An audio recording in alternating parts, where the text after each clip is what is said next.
NIMS hospital deputy superintendent doctor Lakshmi Bhaskar కేసులో అక్రమాలు ఒక్కొక్కటిగా వెలుగులోకి వస్తున్నాయి. రాజమండ్రికి చెందిన డాక్టర్ శ్రీరాములు ఫిర్యాదుతో బంజారాహిల్స్ పోలీసులు చీటింగ్ కేసు నమోదు చేశారు. గత 10 ఏళ్ల నుంచి తోటి డాక్టర్లకు ఖరీదైన భూములు తక్కువ ధరకే ఇప్పిస్తానంటూ అధిక మొత్తంలో డబ్బులు వసూలు చేసినట్టు పోలీసులు గుర్తించారు.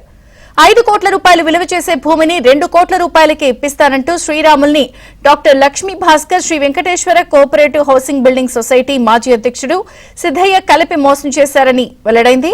లక్ష్మీ భాస్కర్ తో పాటు సిద్ధయ్య మేనేజింగ్ కమిటీ సభ్యులుగా ఉన్న నరసింగరావు తదితరులు అనధికార సేల్ డీడ్లను చేసినట్లు బాధితుడు ఫిర్యాదులో పేర్కొన్నాడు. మరిన్ని విషయాలు మా ప్రతినిధి మణికంఠ అందిస్తారు. Manikanta, Hyderabad NIMS hospital deputy superintendent Lakshmi Bhaskar పై బంజారాహిల్స్ పోలీస్ స్టేషన్లో కేసు నమోదైంది. ఓ భూ విషయంలో సంబంధించి అతనిపై చీటింగ్ కేసు నమోదైనట్లుగా మనకి సమాచారం అందుతుంది. రాజమండ్రికి చెందిన శ్రీరాములు అనే వ్యక్తికి తక్కువ మొత్తంలోనే ల్యాండ్ అమ్ముతానంటూ కూడా అతని వద్ద నుంచి భారీ మొత్తంలో పెద్ద మొత్తంలో డబ్బులు తీసుకుని మోసగించడంతో ఈ వ్యవహారం అంతా కూడా బయటకు వచ్చినట్లుగా కూడా తెలుస్తుంది. అయితే రాజమండ్రికి సంబంధించిన శ్రీరాములు అనే వ్యక్తికి తను సొంతంగా హాస్పిటల్ని పెట్టాలనుకున్నాడు. రాజమండ్రిలో ఈ క్రమంలోనే నిమ్స్ హాస్పిటల్లో పనిచేస్తున్న డిప్యూటీ సూపరింటెండెంట్ లక్ష్మీ భాస్కర్తో పరిచయం ఏర్పడింది. అయితే ఆ పరిచయం కాస్త అతను రియల్ ఎస్టేట్కి సంబంధించి కొన్ని వివరాలు కూడా వెల్లడించే ప్రయత్నం చేశాడు.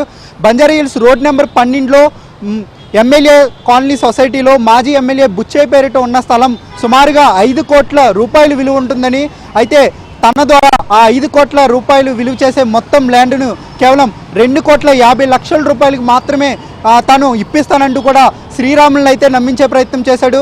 ఆ మాటలు విన్న శ్రీరామ్ కూడా ఓకే అని చెప్పాడు. అయితే ఈ ప్రక్రియ అంతా కూడా ఆ ల్యాండ్ రిజిస్ట్రేషన్ కావాలంటే ఖచ్చితంగా తనకు ముందుగా 50,00,000 రూపాయలు ఇవ్వాలంటూ కూడా డిమాండ్ చేశాడు. ఇందుకు అనుగుణంగానే 2021 సంవత్సరంలో తన లక్ష్మీ భాస్కర్ తండ్రి పేరిట బాపూజీ అకౌంట్లో సుమారుగా 15,00,000 రూపాయలు అయితే చెల్లించాడు. ఆ తర్వాత క్రమక్రమంగా ఈ 50,00,000 రూపాయల్లో మిగిలిన డబ్బులు కూడా చెల్లించే ప్రయత్నం చేశాడు. ఆ తర్వాత సుమారు ఈ డబ్బంతా చెల్లించిన తర్వాత మరో 3 లక్షలు అదే ఏడాది జులైలో సొసైటీ పేరుతో డిమాండ్ డ్రాఫ్ట్గా తీసి స్టాంప్ డ్యూటీ కోసం చెల్లించాడు. అయితే ఈ